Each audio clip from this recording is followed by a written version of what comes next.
If you are part of the Southern Baptist movement, Lottie Moon is a name that you have likely heard since you were a child. However, to the broader church, her name is often left out of the discussion when talking about the individuals who have had an impact on global missionary work. It can't be understated just how much of an impact her legacy has had on the missionary work of the church. Her greatest legacy comes from the annual collection taken up by the International Missions Board named the Lottie Moon Christmas Offering. Since its collection, over $1.5 billion has been raised to directly support the global missions field. Stay tuned to see why many have claimed that Lottie Moon may be the only person in the Southern Baptist tradition that they would consider a saint.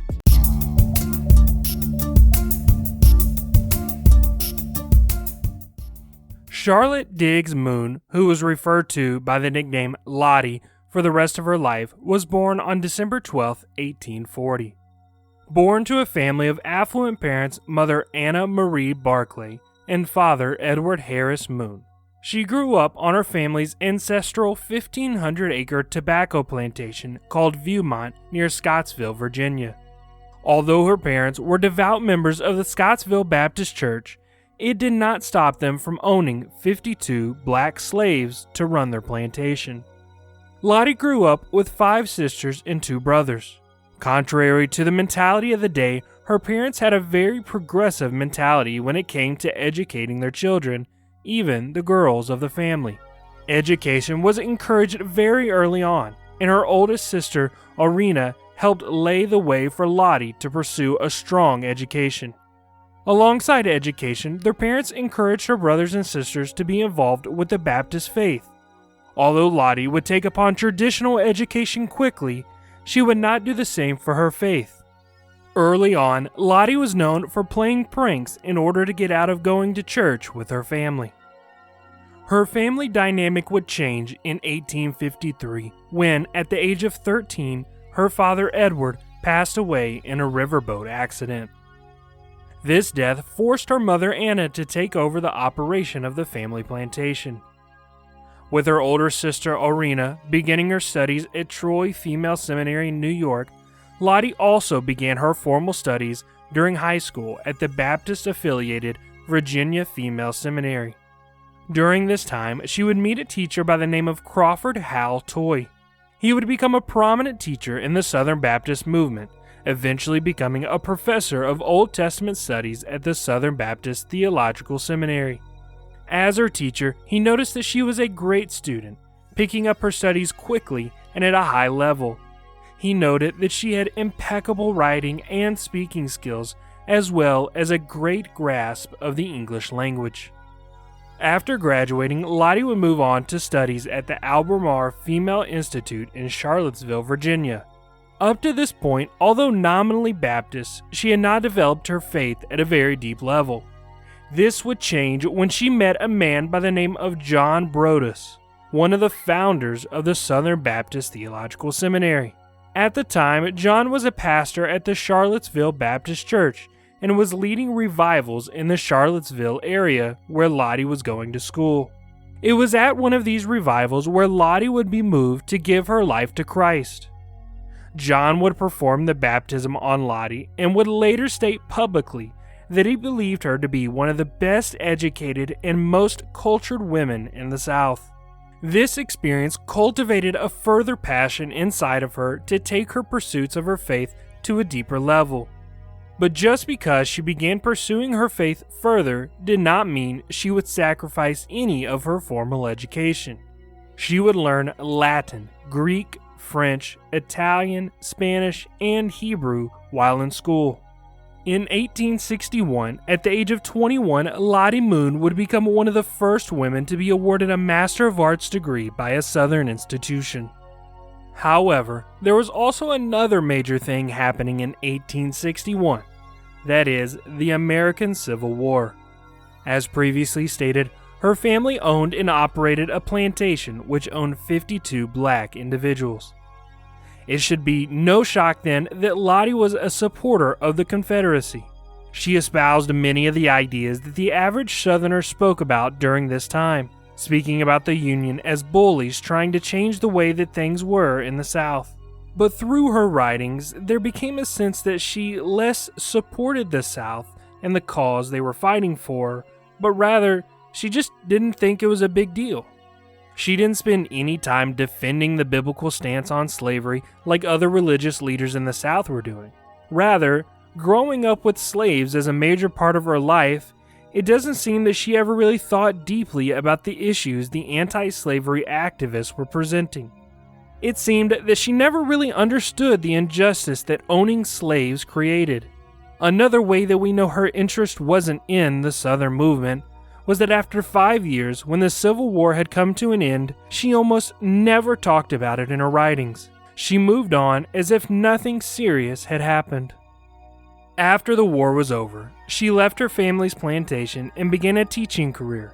She first started teaching in Danville, Kentucky, a roughly 500-mile journey from her home in Scottsville. After a few years of teaching in the Danville area, she moved down to Cartersville, Georgia. In 1871, along with a friend, Anna Stafford, they opened a new school called Cartersville Female High School. She would help get the school going over the next few years, providing a strong educational foundation to help the school get off the ground. But while Lottie was traveling around teaching and starting schools, her younger sister, Edmonia, had been called and selected to become a missionary to China. This was a huge milestone not only in the life of the Moon family, but also in the history of the Southern Baptist Convention. For the Baptist movement, the International Mission Board, formerly known as the Foreign Missions Board, is the major decision maker and evangelistic hand for the organization. Founded in 1845, the organization formed to combine the efforts of the many in order to spread the gospel. The first place that the group had began to evangelize was the country of China. The effort started slowly and over time began to move outside of China into Africa. But their ambition was not necessarily matched by the financial support. Although the organization was eager to start sending missionaries over, there were quite a few ideological and practical limitations that were put in place. First was the practical reason that the board had to vote on the candidate's suitability for the mission field. Understanding that the candidates would need a level of academic and theological knowledge to be able to make a difference, they could not accept just anyone for the task. An ideological limitation would be that only men would be able to lead the evangelistic outreach. Many at the time viewed this type of work as only suitable for a man, and if any woman were to be on the mission field, it would be in service to their husbands who would be doing the evangelization.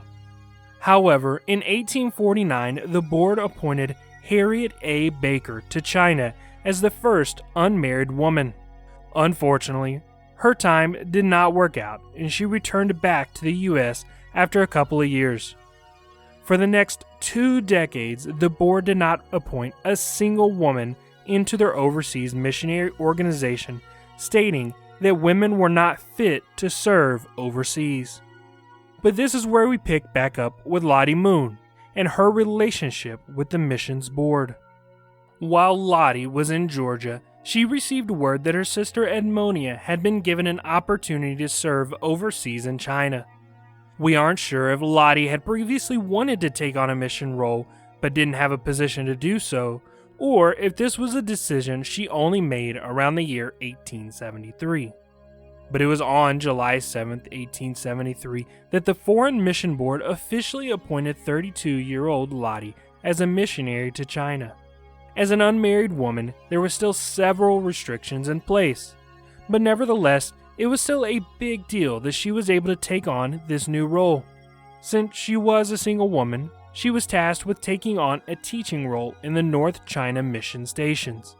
The missions in China were broken up into 5 sections named South, Central, North, Interior, and Pakoi. She would be stationed in the North area and would spend her entire missionary time within this one area. She quickly added the Chinese language to her repertoire and demonstrated her impeccable academic abilities. Teaching at the local school would become her daily routine for the next several years. Unfortunately, not too long after she had arrived, her sister began not feeling well, and had to go back to the U.S. to recover. The return of Albemarie left Lottie feeling out of place, but at the same time, it also began to wash away all the preconceived ideas and prejudices that she had had about the people of China and her place within the Baptist movement. Even though she had made the major decision to become a missionary, she saw the Chinese people as second-class citizens and saw herself as superior. In a false sense of pity, she referred to them as poor idiots who didn't know better. But her heart and her mind began to change as she became more involved with the Chinese people in her area. She began to accompany the seasoned missionary wives on trips to the outlying villages, where she enjoyed being able to evangelize to the people in those unreached areas. She began reaching out to the mission board to get permission to lead her own journey to spread the gospel. But she was met with denials, as her placement as an unmarried woman disqualified her from taking the next step of her journey. It was at this time, and possibly due to the barriers that were stopping her growth, that she began corresponding with Crawford Howell Toy, her previous teacher at the Albemarie Female Institute. We know of this relationship only through a few correspondence, but it seems that a relationship had been building despite the great distance between the two. While Lottie had become a missionary, Toy had been teaching at the Southern Baptist Theological Seminary, but resigned due to some disagreements about the ideas he was teaching. He later became a professor at Harvard University, and it was at that time that Lottie and Toy became their most serious. We have records showing that Lottie had stated her plans for a spring wedding with Toy in the year 1881, but the engagement was soon broken off before a final wedding could be held. Although we aren't exactly sure what broke up the wedding, it may be due to Toy's move from Southern Baptist to Unitarianism.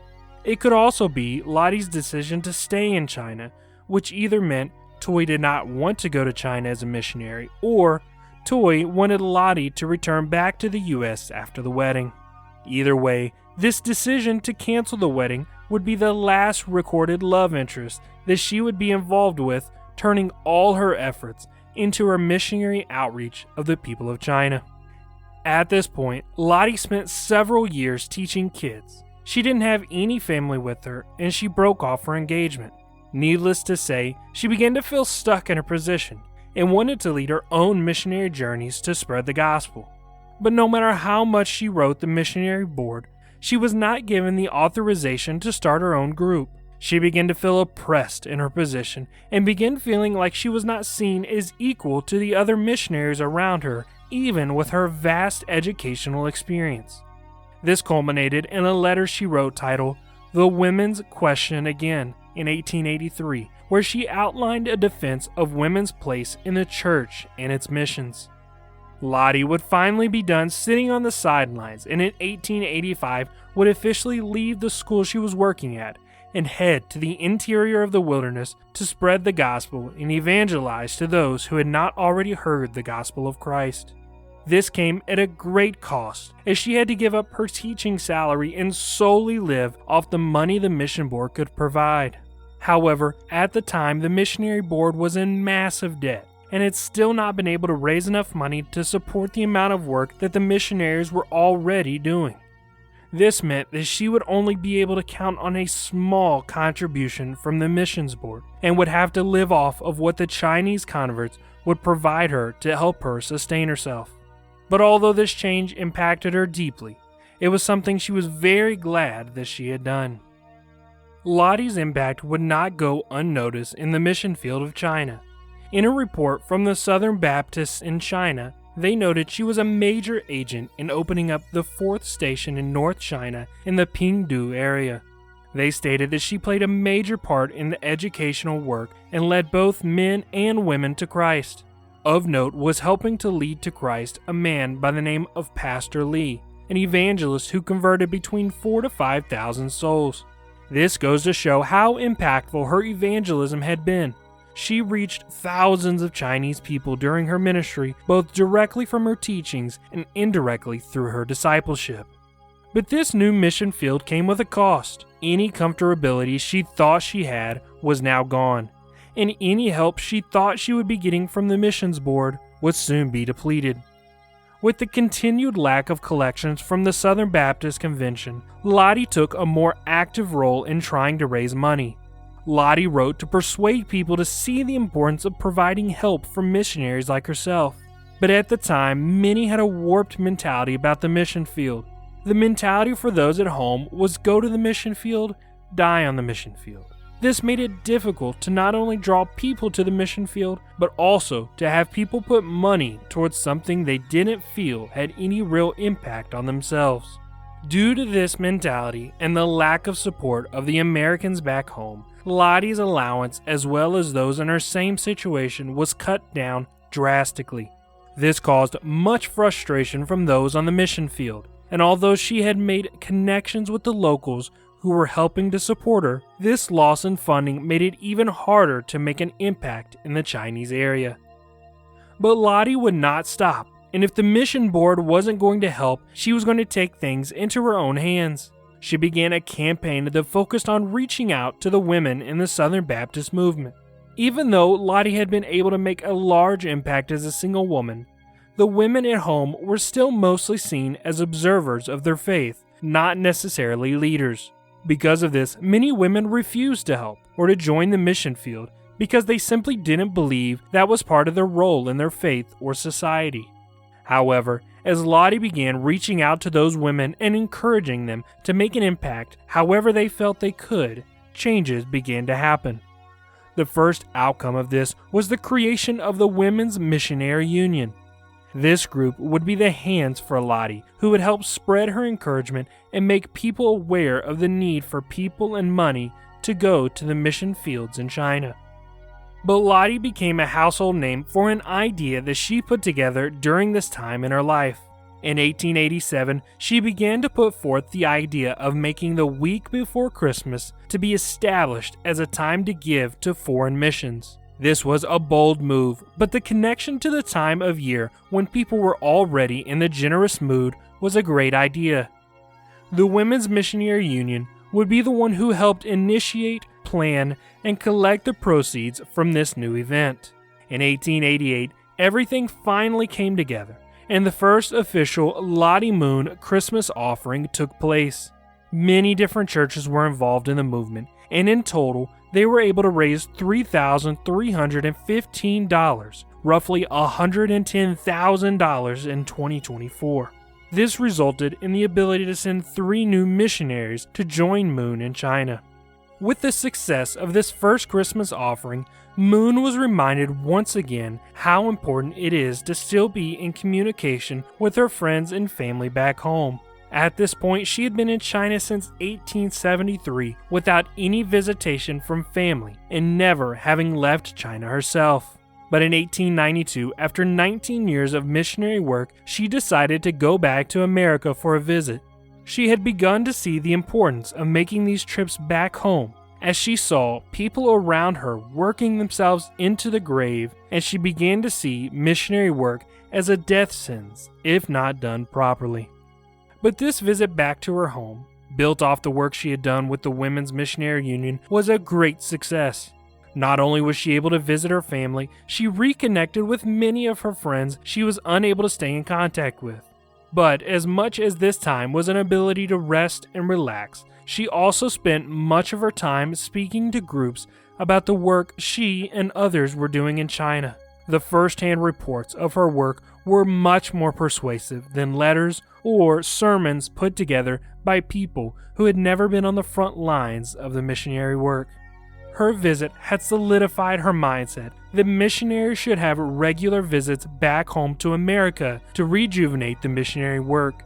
She was tired of the burnout that she was feeling and that she was seeing in others all around her. She was convinced that regular visits back home would not only rejuvenate the missionaries, but it would also lead to a more productive and effective ministry work.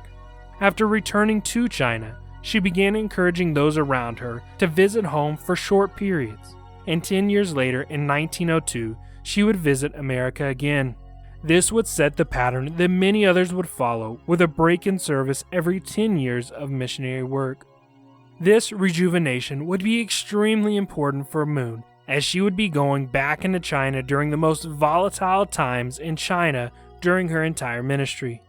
She endured the missionary work during plague, famines, revolutions, and wars. The First Sino-Japanese War in 1894, the Boxer Rebellion in 1900, the Chinese Nationalist Uprising in 1911, and an overall lowering of the standard of living in the rural areas of China. Things continued to get harder and harder for Lottie as she began to struggle not only with the difficulties of the area, also with her health. She began losing weight rapidly, and although she was helped by the Chinese people and the other missionaries around her, they could not prevent her health from getting worse. One record shows that she possibly had an abscess behind her ear, which was what was leading to the bouts of dementia and delusions. This made it even more difficult to take solid foods, and that combined with the sacrifices she was making to make sure those around her were fully taken care of seemed to have finally overwhelmed her body. Those around her decided that she needed to return back to America, and so began making plans for her to return. Unfortunately, she would not make it very far. On December 24th, 1912, at the age of 72, she passed away while in the harbor of Kobe, Japan. Her body was cremated and she was returned back to her family in Crewe, Virginia for burial. The legacy of Lottie Moon cannot be overstated when it comes to the impact she has had not only on the Southern Baptist movement, but on the world at large. She has become most known for the yearly collection that is taken in honor of her name. The Lottie Moon Christmas Offering has become one of the largest collections in the movement, and just last year from 2023 to 2024, the offering raised $206.8 million, with every dollar going directly to the mission field. Just last year, this led to 879,798 people hearing the gospel, 141,206 new believers, and 3,515 missionaries supported with comprehensive care. These numbers show only a portion of the impact Lottie Moon has had, and with an estimated total of $1.5 billion raised for missions since the very first collection, it is unfathomable the impact her legacy has had on the lives of people all around the world. Lottie Moon went above and beyond to exemplify what it means to be a follower of Christ and to dedicate her life to her missionary work. She fully embraced the culture of Chinese people, dressing like them, speaking like them, and showing them that Christ is beyond any national borders, but rather meets every person where they are. She was able to embrace the customs of the people while steering them toward the greater good that is found in the life, death, and resurrection of Jesus Christ. With an impact like this, there is no wonder that many have stated that Lottie Moon is the closest thing that the Southern Baptists have to a saint. If you have enjoyed this video and you appreciate the work that Lottie Moon has helped to create, I want to encourage you to donate to this year's Lottie Moon Christmas Offering. I myself am not a part of the SBC, and even if you are not, there is no question that through this offering, lives are changed and the Spirit of the Lord is able to spread to all the corners of the earth. But that is all I have for today. Thank you for watching another informative and accessible introduction. And if you like this video, you might check out the video on the screen where we take a look at Amy Semple McPherson, a woman who helped shape the American church and was the founder of the Church of the Foursquare Gospel.